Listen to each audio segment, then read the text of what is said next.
africains du continent et des diasporas, amis asiatiques, européens, américains, des luttes africaines pour la liberté.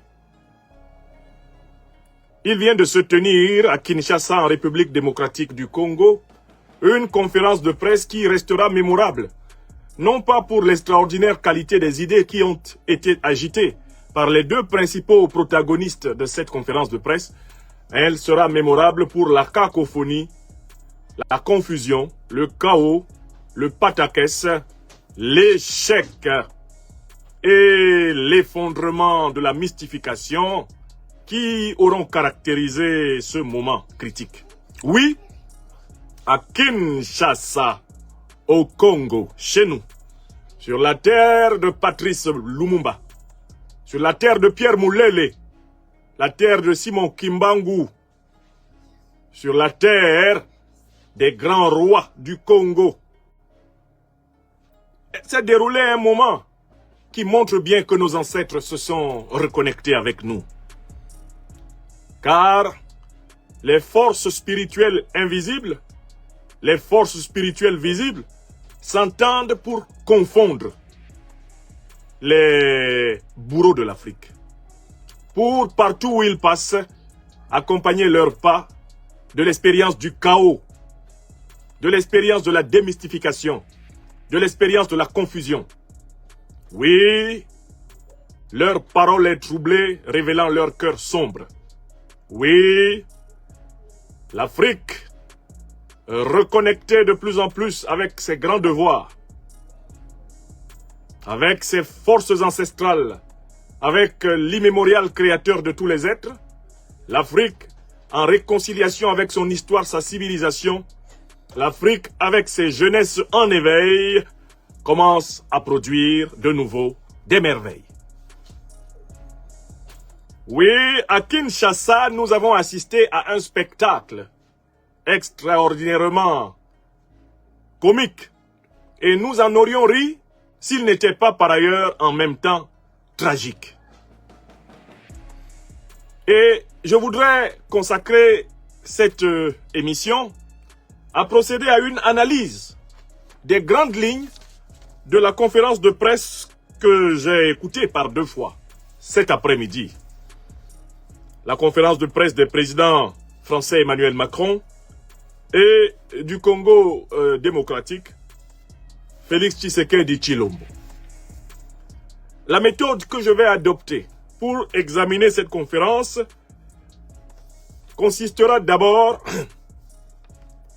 à procéder en 2 grands moments. Dans le premier moment, je vous parlerai des grandes lignes de la conférence de presse apparente, c'est-à-dire du numéro de spectacle politique que les 2 acteurs de cette journée fatidique, Emmanuel Macron et Félix Tshisekedi, avaient décidé de jouer. À la fois pour ainsi dire, d'une certaine façon, damer le pion à l'opinion congolaise, à l'opinion africaine et à l'opinion française, à l'opinion européenne et mondiale qui suivait cette conférence de presse. En fait, les 2 acteurs semblaient s'être entendus pour tenir à peu près le même langage et pour faire une conférence de presse de façade. Et nous parlerons de leur convergence de façade qui a constitué la première partie de la conférence de presse, c'est-à-dire leurs allocutions respectives. Puis, nous allons nous intéresser au deuxième moment, lorsque les 2 protagonistes se sont mis à échanger avec la presse, et que soudain, tombée comme une pluie équatoriale, une question d'une journaliste française a amené l'acteur, Félix Tshisekedi, à perdre ses nerfs et à sabrer dans le scénario qu'il avait rédigé avec son co-acteur, Emmanuel Macron. Oui, dans la deuxième partie de cette conférence, vous verrez que le plan qu'ils avaient arrêté pour à la fois mener en bateau l'opinion congolaise, l'opinion africaine et l'opinion européenne, l'opinion mondiale, ce plan a volé en éclats autour d'une question. Une seule question a remis en cause tout le scénario et tout le film, toute la réalisation qu'ils avaient prévue. Les 2 complices, qui s'appelaient de tu à toi, n'est-ce pas? L'un appelait l'autre Emmanuel et l'autre appelait l'un mon cher Félix. Oui, ils semblaient très amis quand ils entraient dans la salle de conférence. Et on se serait arrêté à leurs allocutions inaugurales, celle de M. Macron comme celle de M. Tshisekedi, qu'on dirait « Oh là là, quelle belle entente, quelle cordiale fraternité, quelle symbiose, quelle osmose, quelle alchimie. Oh que c'est beau, qu'est-ce qu'ils s'aiment, qu'est-ce qu'ils s'adorent. » On en était presque à célébrer les noces franco-congolaises. On en était presque à célébrer une fédération, une union, une synergie jamais vue entre la République française et la République du Congo en 63 ans d'histoire prétendument indépendante. Mais je vous ai dit que les forces ancestrales et les forces de ce monde visible africain se sont réveillées. Elles ont poussé une journaliste française à poser une question qui, contrairement aux apparences, méritait d'être posée. Mais une question qui a exposé et fait exploser le jeu des deux acteurs. Voilà les deux moments que nous allons nous aussi suivre dans cette émission. L'analyse de la lune de miel, très courte, l'analyse de la proclamation de mariage, de la déclaration d'amour, de Tshisekedi à Macron, de Macron à Tshisekedi. Et puis, la deuxième partie, le divorce. Aussi brutal qu'une pluie équatoriale. Vous savez, la pluie équatoriale n'avertit pas, elle tombe. Un point, c'est tout. Tant pis pour toi, si tu te promenais avec un fétiche qui ne doit pas être mouillé. Dans l'équateur, la pluie tombe à tout moment. Et c'est comme cela que les esprits de l'équateur frappent. Sans crier gare. Est descendue la foudre de Nzambe à l'intérieur de la conférence de presse. La vérité est descendue dans un éclair. Et tout d'un coup, on découvrait qu'ils sont loin de s'entendre. Et même qu'ils sont plutôt tendus. Au lieu de s'être entendus. On découvrait qu'en réalité, ni l'un ni l'autre n'avaient confiance. Ni en l'un ni en l'autre, ni en ce que l'un et l'autre disaient aux gens. Le poteau rose était découvert. Comme dirait Michel Gou, le mot était lâché. Le mot était lâché. C'était une conférence de presse pour rire, pour ne rien dire. Une conférence de presse pour distraire les Congolais, les Africains, distraire les Français, distraire le monde, pendant que la tragédie du Congo se poursuit. Voilà, mes chers amis, le plan que nous allons suivre. Et si vous l'approuvez, vous êtes déjà 1300 personnes rassemblées ici sur YouTube et près de 1000 personnes ici sur Facebook.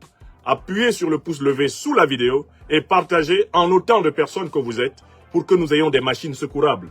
Car lorsque le serviteur des pains spirituels de la liberté est sur l'oratoire, les murs de la France-Afrique tremblent. Et avec raison. Car notre parole est habitée par l'éclair de nos ancêtres, angélisés et du Tout-Puissant.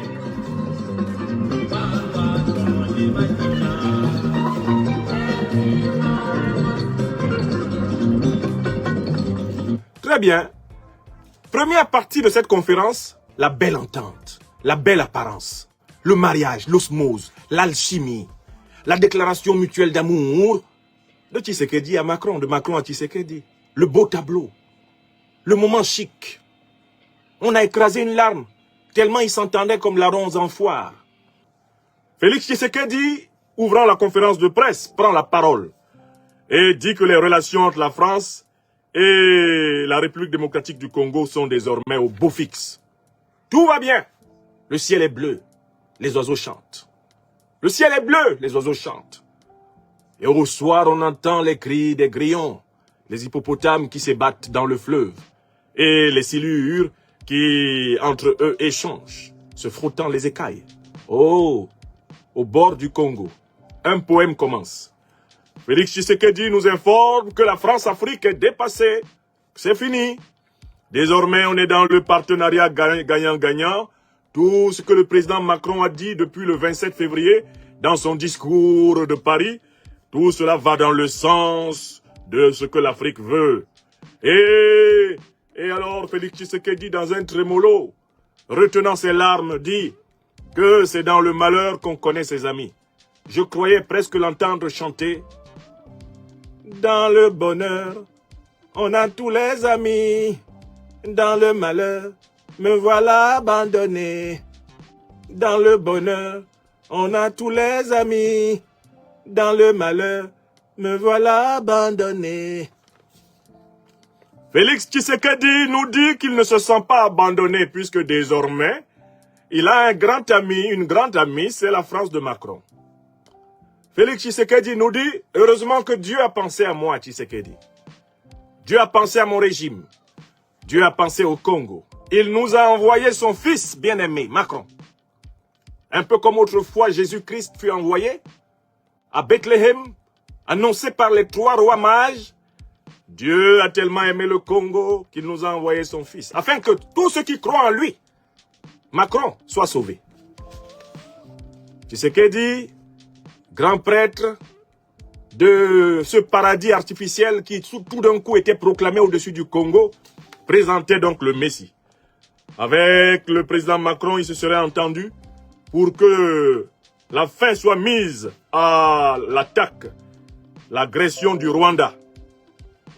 Avec l'amitié et le soutien extraordinaire du président Macron, les processus de Nairobi et de Luanda vont bientôt aboutir.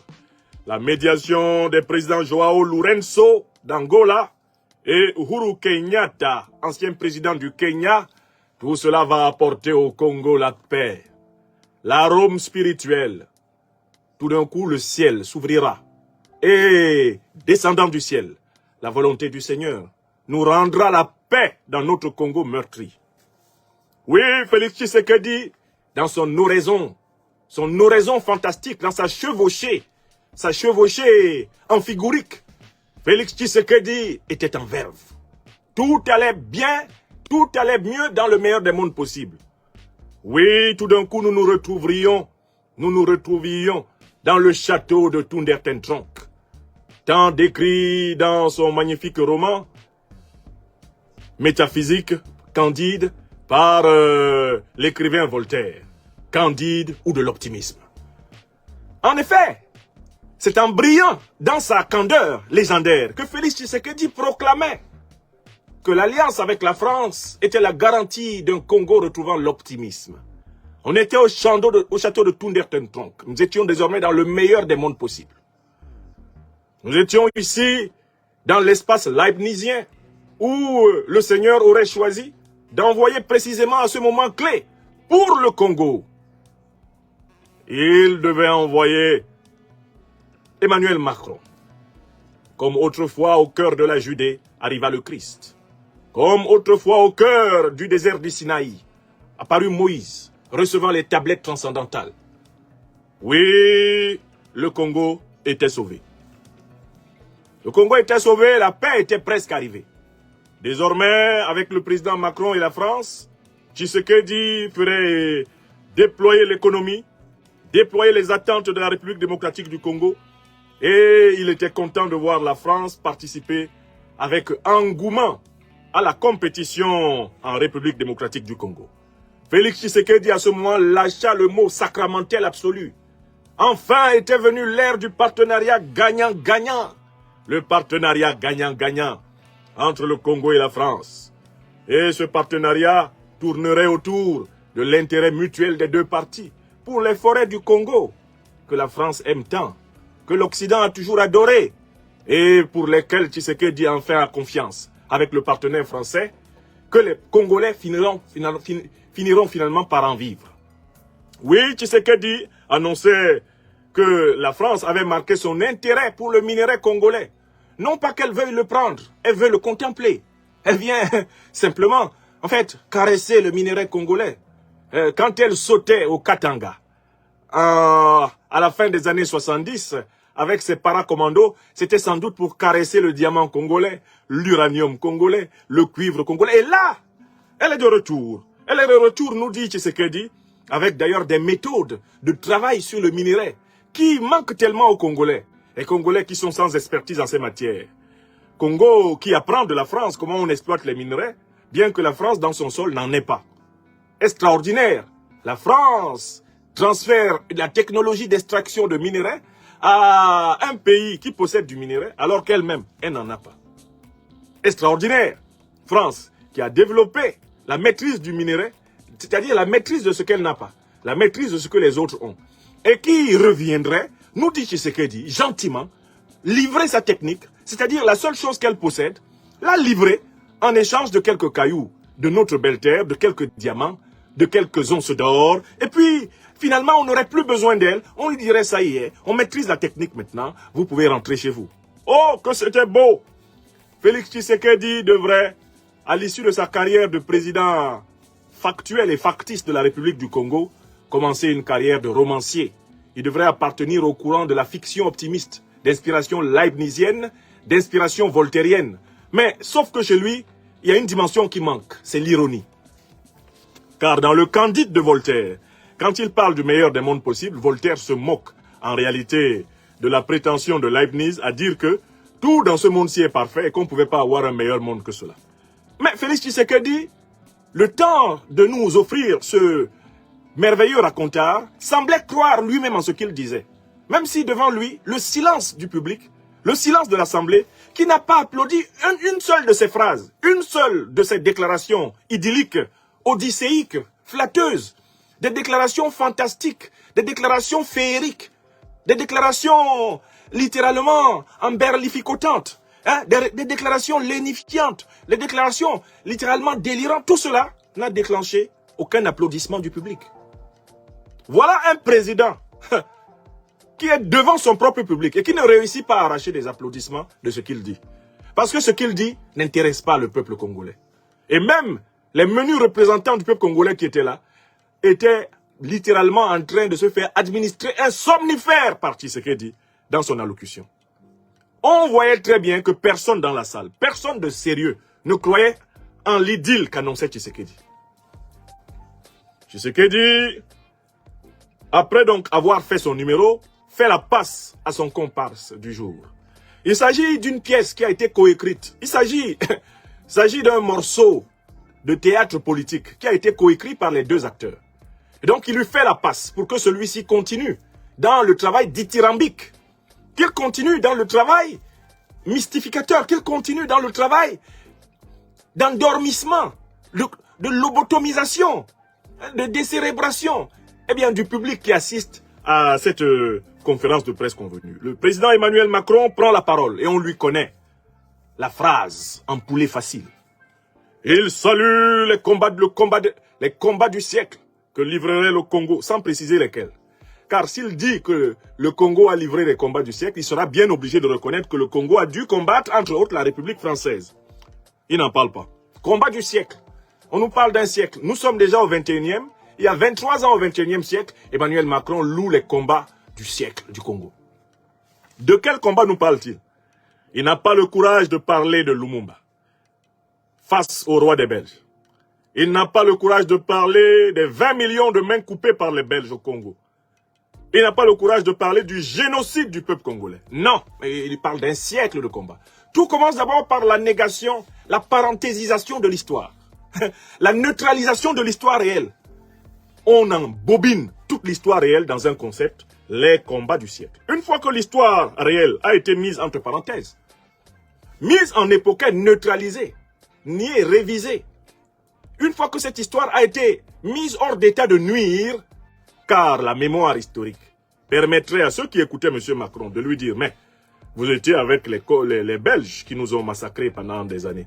Et vous avez massacré vous-même. Vous vous êtes inspiré du roi des Belges, Léopold II, pour massacrer vous aussi au Congo, au Cameroun, pour massacrer vous aussi au Congo-Brazzaville, au Cameroun, au Gabon, massacrer en Centrafrique. Hein, vous êtes coupable d'une grande répression de la fin du 19e siècle, pratiquement jusqu'à la fin des années 70, vous étiez dans tous les coups tordus contre l'Afrique. Vous étiez dans le coup du Biafra. Vous êtes coupable des millions de morts du Biafra. Et j'espère que vous n'avez quand même pas oublié votre rôle au Rwanda. Hein, vous là. Vous parlez des combats des siècles congolais comme si vous n'aviez pas une responsabilité et que vous n'aviez jamais été jugé en vertu du principe de la continuité des États. Pour cette responsabilité, combat des siècles.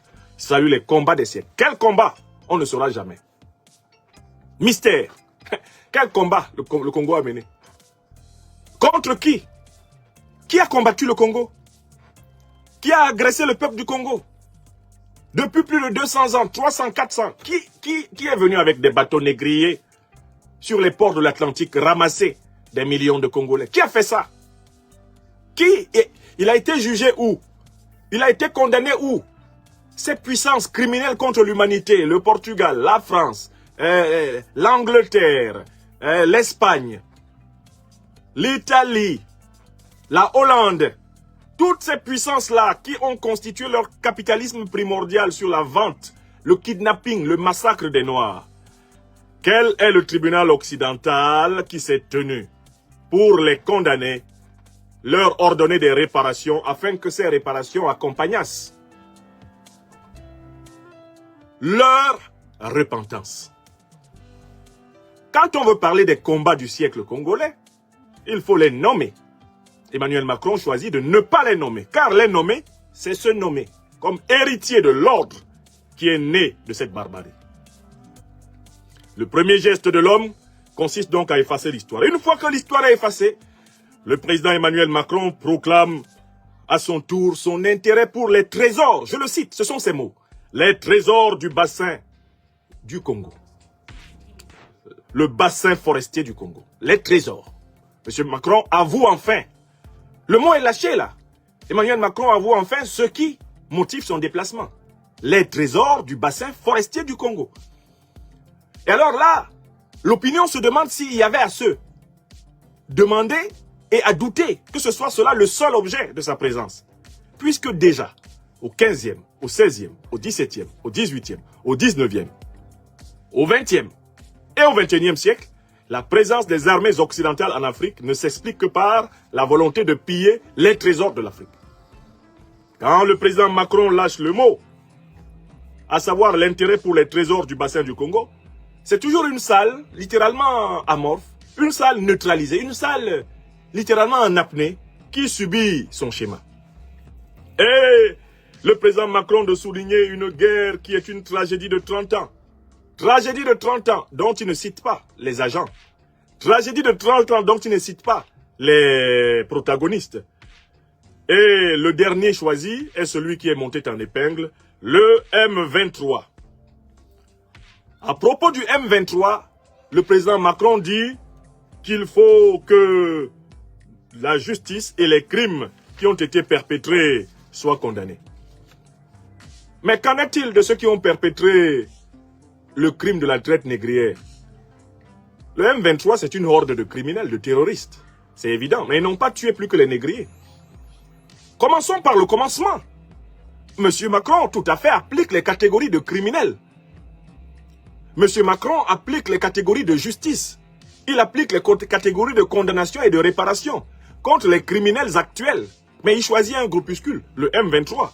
Mais quant à la légendaire lignée de criminels qui, depuis les négriers, les colons, les néocolons et aujourd'hui les organisations terroristes, largement financées par les puissances impérialistes, qui déstabilisent toute l'Afrique, quant à les traîner tous au tribunal, même rétrospectivement, pour les condamner, imposer à toutes les puissances qui ont participé à ces barbaries, ces 5-6 derniers siècles, des réparations financières conséquentes, et leur exiger repentance comme condition de la poursuite des relations diplomatiques, il n'en est pas question. Monsieur Macron invoque la justice pour un groupuscule, le M23. Ce qui n'est déjà pas mal, mais enfin, ce qui est triste. Car le M23 n'est qu'une goutte d'eau dans l'océan de misère, de souffrance, de douleur que l'Afrique a subi. Le M23 n'est que la dernière forme, l'ersatz de 6 siècles de barbarie organisée par les puissances occidentales contre les Africains. On veut bien juger le M23 et je suis d'accord qu'on l'arrête, qu'on le condamne et qu'on le juge, le M23. Mais si le M23 qui a fait ça mérite d'être arrêté, condamné et jugé, qu'en est-il des puissances barbares, coloniales, occidentales qui ont fait ça? Qu'en est-il d'elles? Quelle est la crédibilité d'une justice internationale qui ne s'applique jamais aux plus grands criminels de l'histoire? Cette question, dans le discours de M. Macron, n'aurait jamais pu venir. Car il n'est surtout pas venu renoncer aux avantages tirés par les puissances occidentales de la barbarie négrière, de la barbarie coloniale et de la barbarie néocoloniale. Il est venu continuer à s'intéresser à quoi? Au trésor du bassin forestier du Congo. Les trésors. Et donc, c'est dans ces conditions que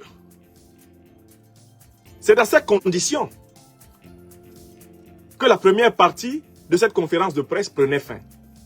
Emmanuel Macron annonçait dans la première partie de cette conférence, eh bien, sa volonté de participer à l'accompagnement du Congo dans une ère de paix, de sécurité, de prospérité, de bonheur. Il proclamait la France meilleur allié du Congo.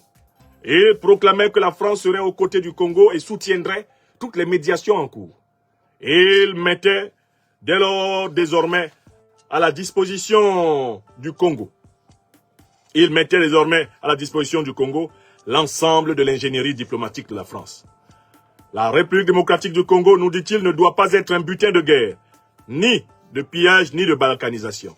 Par des phrases aussi générales, bien sûr, M. Macron se payait la tête de tout le monde. Car si la République démocratique du Congo ne doit pas être un butin de guerre, il faut commencer par punir les Belges, punir les Français, punir les Américains, punir les Occidentaux qui ont davantage pillé le Congo que n'importe quel pays africain. C'est dans la foulée de cette punition qu'il faut punir le Rwanda de Kagame, punir les groupes rebelles qui ont été infiltrés au Congo, pas seulement par le Rwanda. Certains de ces groupes sont venus d'Ouganda. Entre autres, les punir tous systématiquement, dans la même logique. Maintenant, M. Macron parle de pillage, de balkanisation. Mais qui a balkanisé l'Afrique? Qui a montré le principe du diviser pour mieux régner, comme principe de la géopolitique africaine? Mais ce sont bien ceux qui ont tracé les fameuses frontières africaines actuelles. On sait très bien que c'est le partage de Berlin qui a déterminé les frontières africaines actuelles, non pas une conférence africaine, non pas un consensus africain.